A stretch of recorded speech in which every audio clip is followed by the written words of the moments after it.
Welcome on into the Utah Blockcast. I'm Steve Bartle, Utah Insider for KSL Sports. Man, oh man, it's good to be back behind the mic this week. Starting to do these things a little more regularly, and that's going to be the plan moving forward as we get closer to college football, doing these more and more. Starting to get that itch. College football is right around the corner. Starting to do some content planning and podcast planning. You can see all this here. All of this here. Am I doing that right? Yeah, this right here. I got a whiteboard. Just content plans galore, man. So getting excited for college football. The season is right around the corner. We are less than 2 weeks away from Camp Kyle 2025 kicking off. So excited about that. On today's episode, I actually had, the fortune of bringing on the Athletics' Tobias Bass to actually talk some college basketball, some Utah basketball specifically, and the Big 12 conference overall. So we had a good 20-minute conversation. It was good to get his perspective. He's been, covering college basketball for a handful of years now, and is actually really connected within the Big 12. And so, really, really excited to have gotten him on the show, and we'll talk to him more. We'll welcome him back. He was a good interview, a good conversation to have. So excited about that. But like I said, we are getting close to college football, and so on today's show, going to continue the fall camp position group previews, and we're going to start there with the defensive tackle room, and we're just going to get right into it because I want to get to that conversation with Tobias Bass.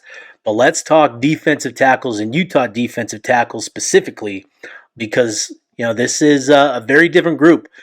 This is a group in transition, right? So you no longer have Junior Tafuna, Samote Pepa, Tavita Fotu, and that other defensive tackle, Keanu Tadavasa, on the roster. Utah, how do they respond in terms of bringing in the players that they need to help rebuild the depth? They went heavy on the young guys, on the freshmen. They brought in 5 freshmen this past signing class, and those guys are going to be important to rebuilding this unit. So, that's sort of the key. And, last week, Kyle Whittingham basically laid it out pretty plainly that they're going to need 3 of these freshmen to be contributors, with probably 2 of them playing a pretty big role. So this group of freshmen, they're going to be counted on to play a significant role for Utah this season. And I think there are a few guys that come to mind that can really help Utah. So I think that's a really encouraging thing. And so, before we get into the fall camp conversation, let's go back to spring ball, sort of revisit what happened with the group there and what sort of progress they made. And, again, just kind of highlighting, the players that departed and are no longer on the roster. Utah brought back 3 guys from last year's roster,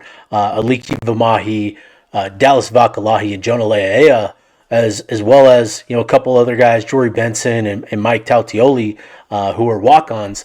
Those were the guys that have been in the program for a few years now, know the culture, and with Aliki Vamahi coming back, that's a big one for Utah. He's been in the program, I don't even know how many years now. It's a lot, but he's obviously played a lot of football for Utah. He knows this culture. He knows the defensive mentality, and he lives it. And I think having that sort of veteran presence with this young group is actually really, really important to continue on with that culture. There's such a strong defensive culture at Utah, and I'd argue that the reason for that, the biggest contributing factor to that, is the defensive tackle room. They have a very different mindset.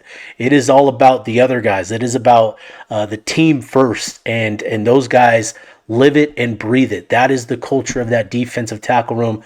So to have a veteran in place like Vamahi, who has been here for a lot of years, as Utah brought in, this big group of young freshmen, I think that's pretty important, pretty vital to establishing and maintaining that culture buy-in within this room. So, Vamahi was a really important player to bring back. I know that he's excited and grateful for the opportunity to run it back, given the fact that, his His year last year was cut short due to injury, but he was able to redshirt and come back, get an injury redshirt, a medical redshirt, and come back. So he's pretty excited about that.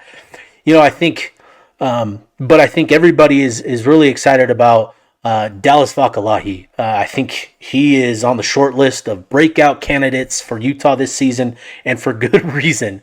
He's 6'2", 315 pounds. He's a West product, so he's a local kid from just down the street of Rice-Eccles Stadium. And he played in 9 games, but he still only played about 250 snaps. But in those snaps, in those reps, you saw a lot of really encouraging moments from him, a lot of encouraging flashes of what he can become with more time, with more development. And I think as a true freshman last season, only coming off of his church mission 3 months prior to the season beginning, I think there should be a lot of excitement about Dallas Vakalahi. So to get him, to bring him back, to hang on to him, because there were programs, plural, a lot of programs that were hoping and pushing for him to hit the transfer portal. So, for Utah to hang on to him, to make him a big priority, I think you're looking at him to build upon year one at Utah and really take a big step forward as a defensive tackle in this program. So, he sort of established himself, kind of emerging as a leader in spring ball. I thought that was a really good development to hear from him, to hear his mindset and how he approaches leadership. And I think having him in place is pretty significant. And then a couple other key notes from spring ball.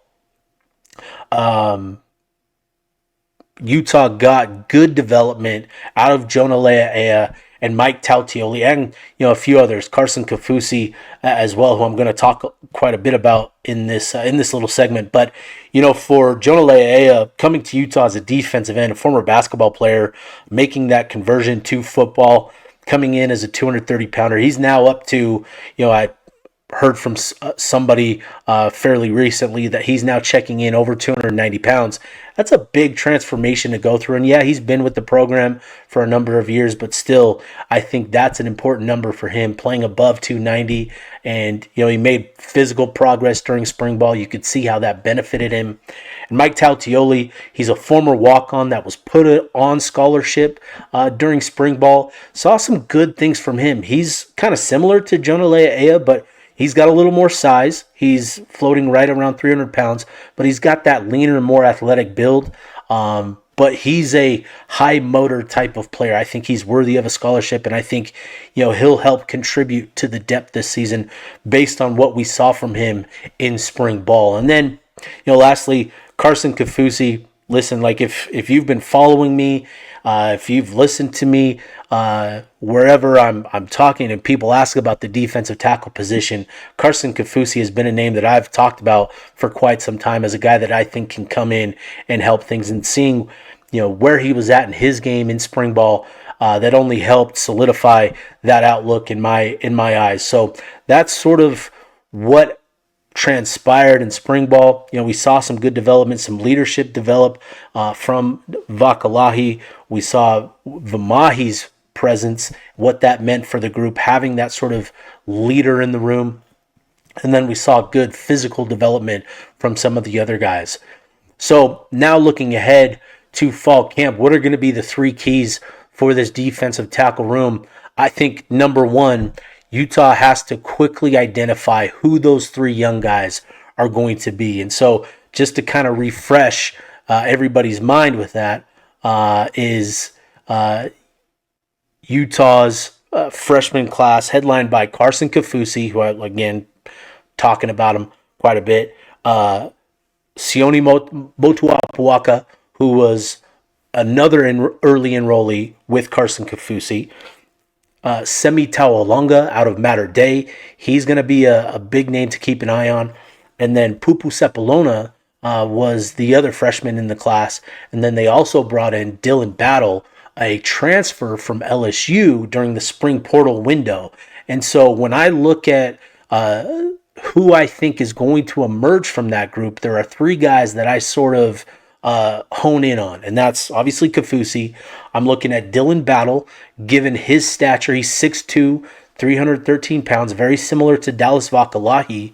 And though he didn't spend the offseason with Utah, he was an early enrollee at LSU. So you know that he got coaching. You know that he was in a collegiate strength and conditioning program. So he's coming into Utah, even though he's new, even though he joined the program in the spring portal window, he's still coming in having a few months under his belt as a collegiate defensive tackle. And I think that's going to give him, an edge over some of the other guys coming in at the same time frame.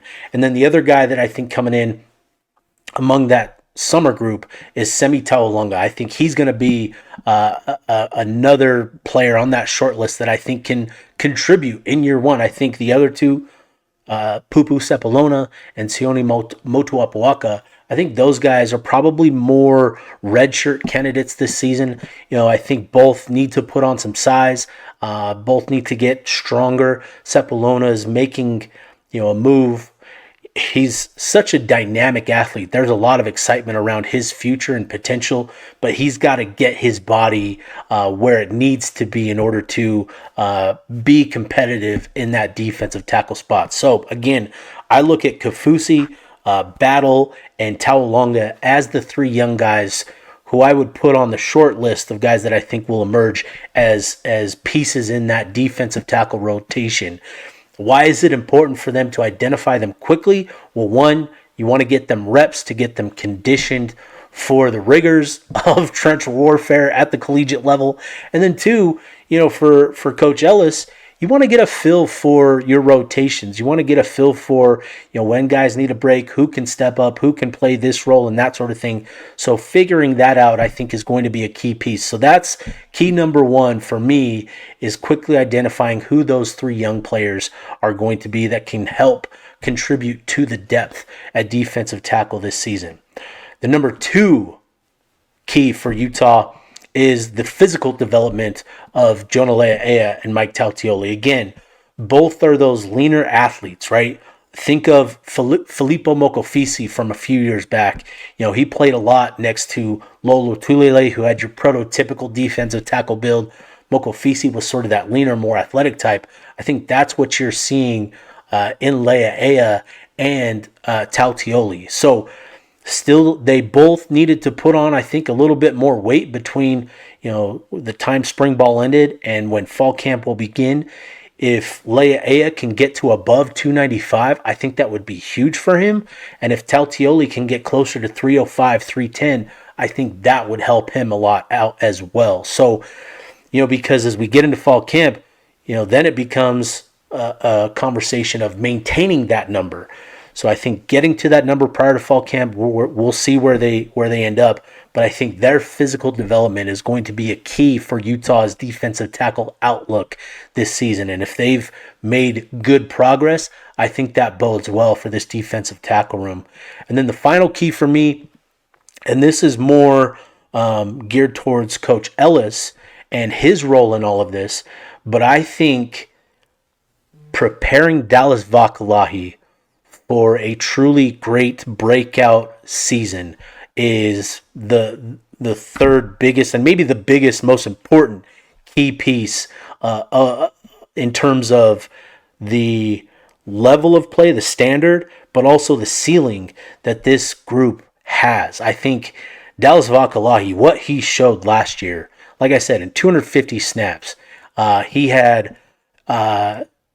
he finished the season with 10 total pressures, 2 sacks, had a couple of hurries. And I think the most important thing is that, when he got to guys, he converted those opportunities into tackles. He only had one missed tackle out of, I think, 20 opportunities. So he had a lower missed tackle percentage, which compared to some of the other defensive tackles last year, one of which is no longer on the roster but will continue playing Big 12 football, had a 30% missed tackle rate, 31.2% to be specific. And so I think that is pretty significant for a true freshman coming in to play with the physicality that he needs to, but also capitalizing on the opportunities that were there to make plays, I think was really encouraging from him last season. And I hope and want to see Coach Ellis develop that more I want to see more playmaking from Dallas. He's going to play a vital role in terms of the overall performance of the defensive unit. But with his raw power, with his strength and buy-in in terms of the leadership and all of those sort of things, I think Dallas Vakalahi should be on the short list of really quality defensive tackles in the Big 12 conference. I'm really excited to see what sort of leap he can make in year 2 at Utah. And I think, like I said, Coach Ellis is going to play a really important role in getting Vakalahi to that level. So those are the big keys for me. I think, there's a lot of optimism about this group, but it's going to hinge on, obviously, the freshman coming in. I'm really excited about Carson Kafusi and what he can be for Utah. He's 6'6", he's 300 pounds already. He's got all of the athletic qualities that you could want in a defensive tackle. Then you've got another bowling ball in Dylan Battle that I think will add to the depth behind Vakalahi specifically. And Semi Tawalonga, if you haven't watched his huddle film, go watch it. It's a lot of fun to watch him. He's able to do it. He's able to beat the opposing offensive lineman in a number of different ways. He's got incredible athleticism for his size and stature. And I think that's really exciting. And having obviously played at Mater Dei, that he's as prepared and equipped for the transition to competing against collegiate offensive linemen as a high school player can be, given the schedule that they face, the competition they face, the practices, the day in, day out grind against other D1 offensive linemen. I think will have him pretty prepared to make the transition, at Utah in year 1. So obviously players got to step up, and that's going to be a key thing for Utah during fall camp. But there are pieces in place that are really exciting. It's going to require some coaching, some development from Coach Ellis. But I think this group, there's reason to be optimistic. There are reasons to be optimistic about this group. So that's my take on the defensive tackle room. With all that said, let's go ahead. Let's switch gears, and let's get to my conversation with Tobias Bass about Alex Jensen, the Runnin Utes, and the Big 12 Conference in general. Let's get to that. Joining me now, Tobias Bass of The Athletic. Tobias, man, appreciate you hopping on and giving the Utah Blockcast, some time. I know you've got a busy schedule in the summer with college football 26 dropping and everything, but I appreciate you taking some time to hop on, man. No problem. Thanks for having me on. So let's real quick. So you are a staff editor at The Athletic, and it seems like your focus is primarily college basketball, and you've been on the forefront of a number of commitments that have included Utah basketball, picking up a couple of those, and that. So just I would be curious to hear your quick story and what you do and all of that, and just kind of get to know you a little bit. Oh yeah, so I'm a Texas Tech alum, so we're rivals, per se. So y'all graduated December 2018, did a year of grad school. I've been working at The Athletic. I just made 3 years, like a month and a half ago. So it's been great here. It's a great company. Love working here. Everyone I work with is great. So it's been fun my past 3 years working here. So I've definitely enjoyed it. Got to cover a lot of different things. Been around for a lot of different things. So it's been definitely a blessing. So how did you get into like college basketball scouting, recruiting, and all that sort of stuff? So believe it or not, I was actually kind of pushed in this direction. One of my biggest mentors. He's one of the best coaches in the women's side. He sent several, girls become McDonald's All-Americans, some are in the WNBA, etc. So I actually met him at Tech. He was one of the assistants at the time. We were playing pickup, and his daughter actually was playing his youngest one. And we were talking, about a bunch of different things. And he was like, man, I think you should scout. And I was like, I don't know. I don't really want to do that. I just never saw myself, doing it. He's like, he would talk to us all the time for 2 years. The pandemic happens. He calls me one day. He's like, hey, Tobias, I need you to go to this camp you watch these high school kids. It's a McDonald's All American camp, so these are generally some of the better kids. I was like, I don't know, man. I just don't want to go. You know, like he's like, all right, Yeah. I'll pay your Yeah, hotel yeah. and I'll give you some money. If you don't like it, we'll never talk about this again. I go, I had a great time, and when I did it, I kind of felt like everything just clicked in that moment. You know, you have one of those like the light bulb just goes off. Yep. It was one of those moments. I said, this is what I want to do. I just had fun Yep. doing it, and you know, it's been up from there. Man, I have a very relatable experience. That is essentially like I had the opportunity to go cover some spring practices for college football up here at Utah, and then getting more into recruiting. So I relate to that story quite a bit. Once you had that opportunity, got the opportunity to go scout, and you just realize like it's a lot of fun. Like it's cool to evaluate and get to know these young guys.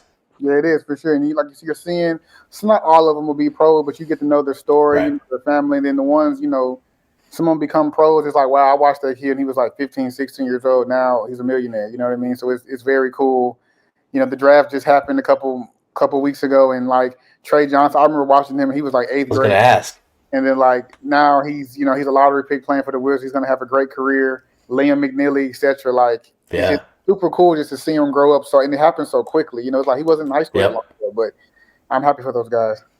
No, that's super awesome, and I like I said, very relatable experience on my end here. So love that, dude. I that's really cool to kind of get that background, and you've kind of emerged as one of the top voices in college basketball and recruiting and that. And so I wanted to bring you on just to kind of dive into obviously the Runnin Utes and the Big 12 specifically, given your background with Texas Tech and your familiarity with the conference. I know that you've got a lot of insights and opinions into the conference itself.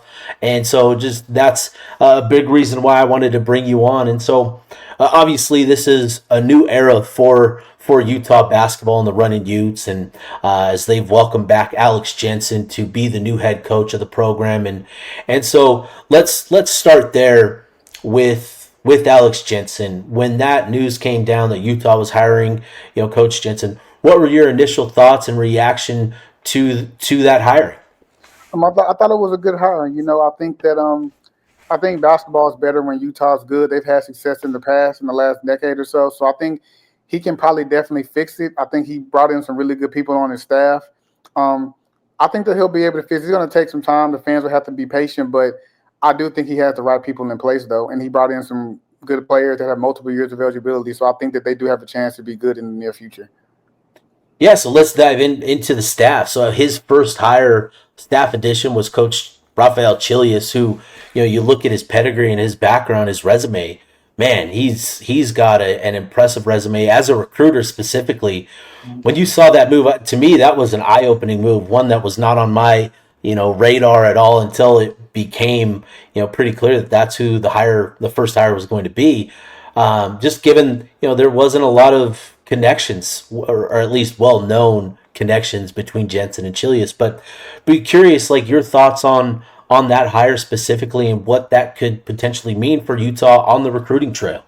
I really love the hire. I think he's coached like 17 players to the NBA, 10 first round draft picks, four of them were lottery picks, I think something like that. So he's his experience is unique because he's seen it from all levels, right? He was like an Yeah, associate coach. He was in the NBA. I think he did some stuff in high school as well because South Kent. yeah. Yeah, So he's literally seen basketball at the highest level at whatever level he was at. So I do think it was cool. And kids want to be pros. So you put NBA guys on your staff, that helps. They can help develop them. They can get people in the gym to come watch them. I think it's a significant recruiting tool. You're seeing schools all over the country, big, medium, or small, doing the same exact thing. So I think when you get a guy like that in there that knows what he's talking about, can evaluate it, I think it's just a big domino that Coach Jensen did, and I think he's really going to help him get some good players in there. yeah, he played a big role in a number of additions for Utah. We'll talk about the roster and that sort of stuff here in a bit. But the next big addition on the staff was the general manager, and I would be curious more, for I'd be curious on your opinion and thoughts on that, more from a big picture perspective. with the general manager role. So Alex Jensen hired Wes Wilcox, Yep. who was an assistant general manager with the Sacramento Kings at the time, but brought him in to be the general manager of Utah basketball. I think that was kind of another, again, just an eye-opening hire, one that was not really anticipated until it became clear like that's who they were going to go with. But just in terms of the general manager role, especially given how this sport and college sports is evolving right before our eyes, how important is that general manager role moving forward in college basketball? I think that all teams eventually will have one, definitely at the high major and maybe even the mid major level. I just think they're super important. I think that one, not only are you managing players, you're managing money, you're managing like a bunch of different things. So I think, the staff, they literally need help.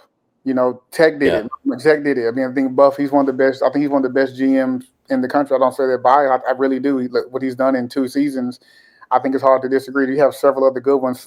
Andrew Slater at NC State is going to do a phenomenal job, so on and so forth. So I think that you need him. And him coming yeah, from, an NBA background, he was doing all of that at the highest level. So I think that you bring him to a college program, it's different, but it has a similarity. So if he can manage NBA guys with millions of dollars, I know that he can do it at a smaller level. So, and also he knows how to evaluate. He knows how to get kids in there. He's a former GM. If he knows what a pro looks like, he knows what good yeah. look like. So you have him and Chillis in there. That could be a potential dynamic duo that can get Utah off and running.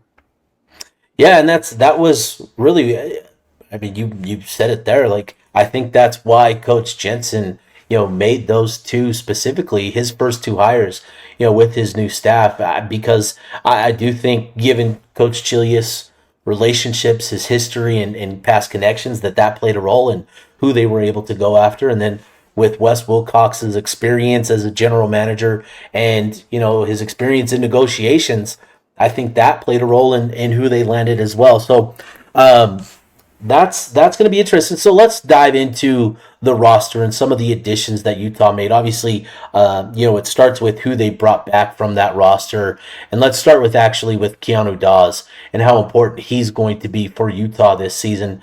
He emerged as a double threat late in the year for Utah in Big 12 conference play. What did you make of Keanu Dawes' emergence, and how important is he going to be for Utah this season? So Keanu is actually, he was born in Utah, but he went to high school out here in Houston. So I watched him. Right. He's another one of those kids. I just literally watched him grow up. So I think for him, when you can get local kids to come and stay, I think it matters because it means a little bit more. When you get to play for the big state school, it just matters a little bit more to them. They probably dreamed of playing for Utah one day. So I think that's Mm-hmm. one. He's now a junior, so he has that college experience, and he'll be good for the culture. Keanu's a very mild mannered, good. He's an overall good dude, good human being. So I think he's very good for the culture and getting him to stay because he could have left, but he wanted Oh to be yeah. here, and I think that's the biggest thing. He wanted to be here, and the staff wanted him back as well. So I do think that's a big deal going forward. How important is his production going to be for you? Like, what do you sort of anticipate? His leap. I think he averaged about 9 points, Yeah. 6 rebounds this past season. What sort of leap do we typically see? Specifically in the Big 12 for guys that are entering that third year. Just I think the biggest thing is just be confident for continue to grow and just the consistency, right? You did that, towards in conference play. Can you do better? Can do that every single night? Because they're going to rely on him. Again, he's the only one of the only returners, I think, or the only returner coming back. So they're going to need. I think it'll just be the consistency, and I think he'll be able to take some version of a leap this year. I think he will. Yeah, yeah, I'm with you there. I think he'll be kind of set up as number one, maybe number two option for Utah this season, and they'll try to work through him. But let's talk about obviously it was a pretty eventful couple of months for Utah in the transfer portal, putting in a lot of work and bringing in a number of additions. When you look at the list of guys that they brought in from the transfer portal, where do your eyes go first in terms of who stands out as a potential key cog for Utah, and who do you, I guess, just are most impressed by who they brought in? I think one was like Elijah Moore from Syracuse. That I thought that was a really big one. What I like is he has multiple years of eligibility. Same with your guy Yeah. Howard. Those are guys that'll you can have them because the portal, you know how it is. Sometimes it gives, sometimes it takes it away. So when you Yep. have guys that they have the opportunity to come back multiple years. It's not saying they will, but they can. That Yeah. because you going forward, you don't have to worry about a point guard anymore. You don't have to worry about this position group anymore. So that really helps you. And I think that's what you have to do to be able to win. You can't take a bunch of old dudes every time. You have to take some younger guys. I think you look at a team like U of H. They don't bring in all these old dudes at the time. They get high school Right. kids and they bring in kids with multiple years of eligibility, and they're good every single year. And I think that's the model. And I think schools like that, Virginia in the past, Villanova in the past, have done the same thing. That's why teams like that, at least Houston, they've been so good the last several years. Yeah, and that's interesting. That was a point of focus for Coach Jensen and Wilcox, and who they wanted to bring in, were guys that had multiple years of eligibility because, this is about building something and having guys that at least, have some experience that can come in and play right away, but also have those multiple years who you can build with and develop over time. Obviously, you're going to have to retain them, hold on to them going into year 2 and year 3. But that was a point of emphasis for the staff is targeting guys that had multiple years. Yep. One thing that I wanted to ask you about Utah, Coach Jensen, this is a different looking backcourt than what we've seen over the years, recent years under Craig Smith, and specifically last season with the guards that Coach Smith had in Mike Sheriff-Johns and Miro Little. Yep. Utah with Coach Jensen and Wilcox really emphasize athleticism and guys that are able to get into the paint and get downhill. How important is that? I think that was kind of a big lesson for me in the Big 12 was the athleticism in the backcourt and adding these guys. How important is that in the Big 12? I think it really matters. At the end of the day, coaches talk about, our system is so great. But at the end of the day, stuff happens, man. You got to have dudes that can really score off the bounce. When you have 6, 7, 8 seconds left, that play doesn't matter. It didn't work. Do you have someone that can just put the ball in the hole late in games? And I think that's kind of what he did. Yep, these guys are younger, but you look at like a Terrence Brown. He was able to do that at his previous school. Don McHenry, he was able to do that at his previous school. So he has some guys that I think that can do. And the league is so physical. Tech guards, U of H, they wrestle. That's just how they play. They like to wrestle. Yeah. Be prepared for that. So I think that I like what he did, and I think that it makes sense just how the league is. Yeah, I'm with you.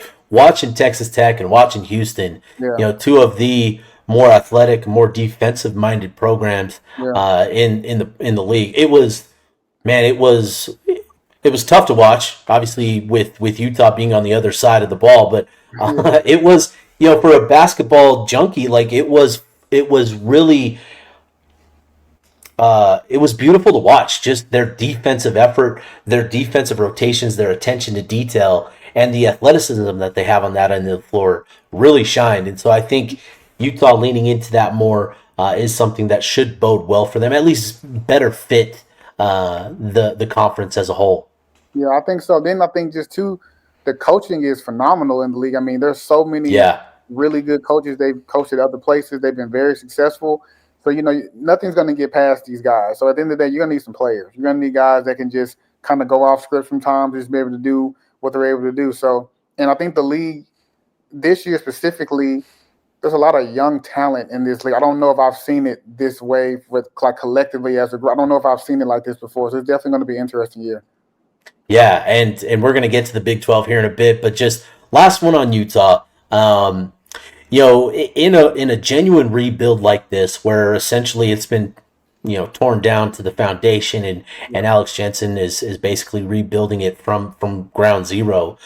What are the expectations? I think there's a lot of excitement for this roster, given its makeup and its potential, and some of the talent rankings that we look at. I think it's clearly you feel like Utah's upgraded, but this is a brand new program, brand new team coming together. What are the realistic expectations for somebody, especially for somebody from the outside looking in? I think the biggest thing he's going to have to establish is the culture. That is what you Yeah, can rely on no matter if you're good or bad. If that sucks, everything's going to fall. You know what I mean? So I yeah, think you have to establish culture. So whether the losses are piling up or the opposite way, that has to stand. But expectations, I think he just wants to be competitive. You know what I mean? Like yeah. you win a decent amount of your home games. I think that matters. Can you protect home court? It's rough, right? there's going to be stretches where you have to play Tech, Kansas, and Baylor back to back. That's just what it is. Yeah. There are no off nights in the Big 12, but can we build a sustainable culture, a foundation, and can we be competitive in every single game? And as they get along, because some of these dudes they're young, like some of these, Yeah. like they didn't play a lot of their previous spots. Some of them didn't. So bringing them along and seeing them get better from game to game, I think that's going to be the most important thing. Yeah, I'm with you there. Obviously, establishing a culture, establishing an identity.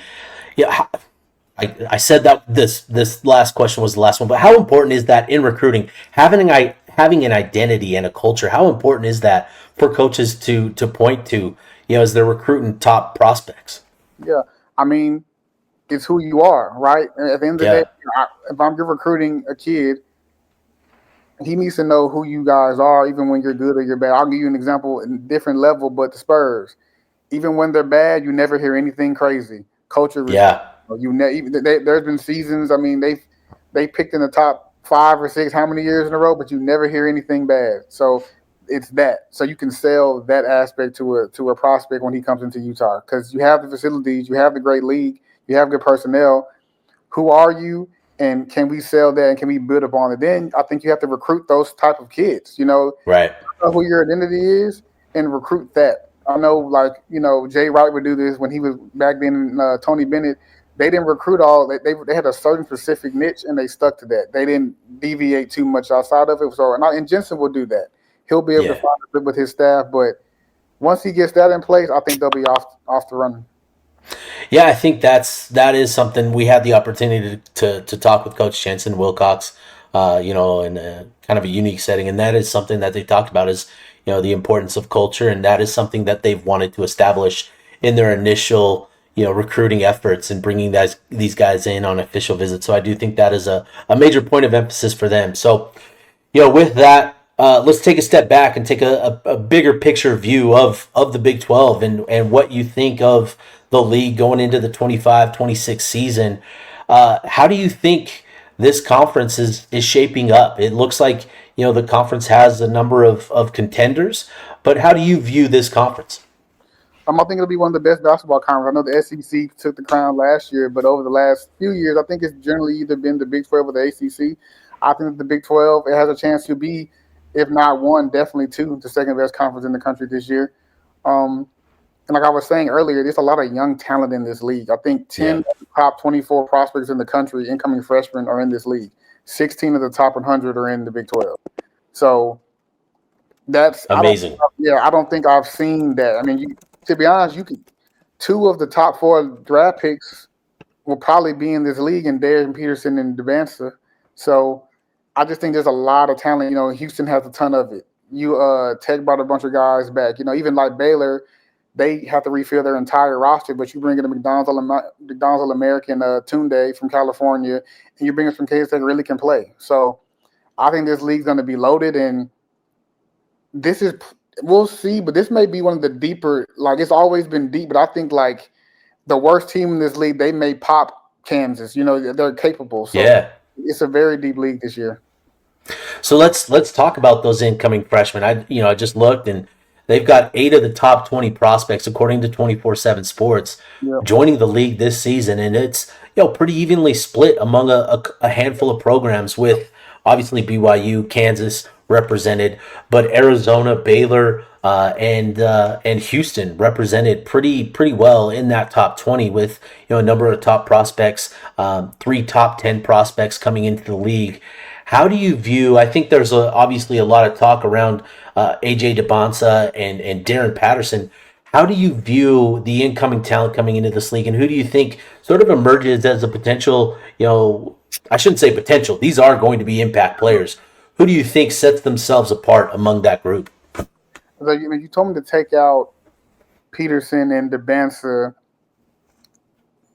I'd probably pivot to see what U of H get. I mean, you brought in 3 more in the top 24. You brought in Kingston Fleming, Chris Senack, and Isaiah Harwell. I think all those guys are going to play significant minutes, and they're going to be impactful. I think Kingston, like for him, for example, he's coming into a role where, like, we need you to be good, man. Chris Senack, we really need you to be good. We lost some of our depth because some of those guys graduated.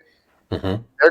They literally need them to be good. They're probably a little younger than they've been typically, but that shows you that Sampson and company, they believe in those freshmen. They believe how good they can be, and I believe in them. I think those guys will be really really good. I think Koa Pete, he just won another gold Yeah. medal. He got to play for Tommy Lloyd in his gold medal run a couple weeks like last week. So I think he'll be another one. I think all these freshmen, Dwayne Aristotle, Arizona is another one. I think all these guys will definitely have impactful moments, and some of them will probably be pros.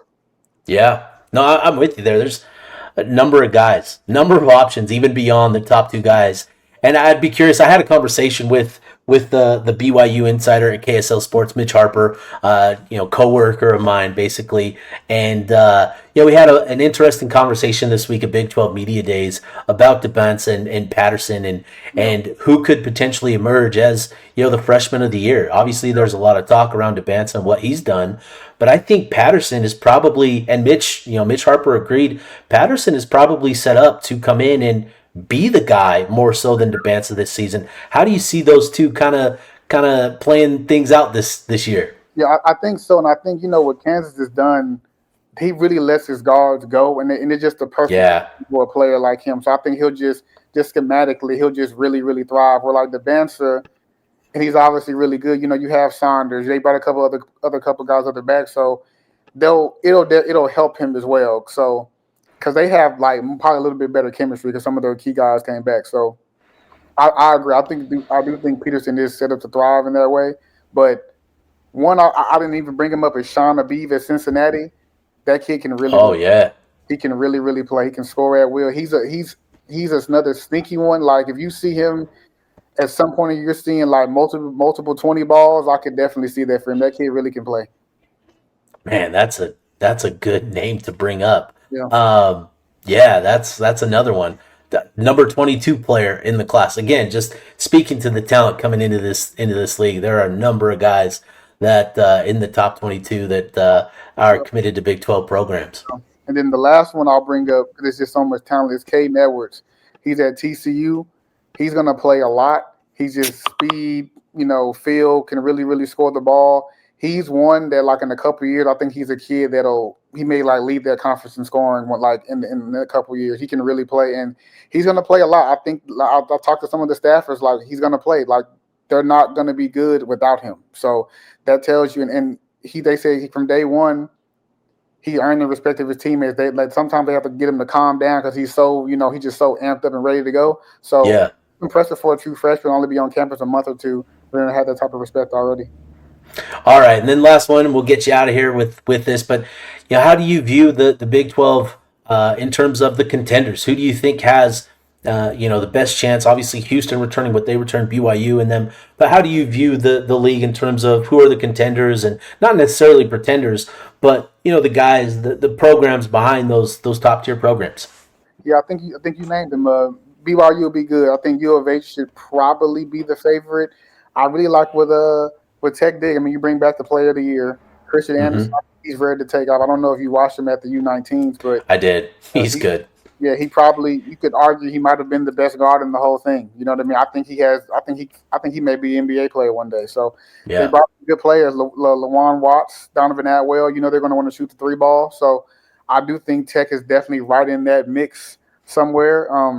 Arizona is young, but I think they're ready. Another freshman we didn't even mention, Braden Burris. He can really, really score the ball. He really can. So I think that Iowa State, they're always tough. They brought back a good amount of their guys as well. I think that all these teams have definitely a contender. But if you told me to probably order them in like a top 3 to 5, I would go Houston 1. I personally would probably put Tech second slightly over BYU. Then I'd probably go Iowa State, Arizona, probably something like that. Then, and Kansas will be good. There's no disrespect to Kansas, but I think as of today, I think they may be a little better. And Kansas will be the next group right after. Got you. Okay. Wow. Yeah. It's going to be interesting, man. And Utah, obviously, with their rebuild, they're again, I think you mentioned it earlier, just be in contention, just be in the conversation, and get some wins, some valuable wins along the way and all that. But certainly a long ways to go for Utah to contend at the top with what's going on with those programs and what they're doing at the top. So, Tobias, man, appreciate your time again. This has been a lot of fun. Would love to get you back on the show down the road to get your thoughts as we get closer to basketball season. But again, just appreciate your time, man. No problem. Thanks for having me on. I really enjoyed the show, and whenever you're going to bring me back on, just let me know. Yeah, dude, definitely will. Appreciate you, man. For myself, for Tobias, this has been the Utah Blockcast signing off.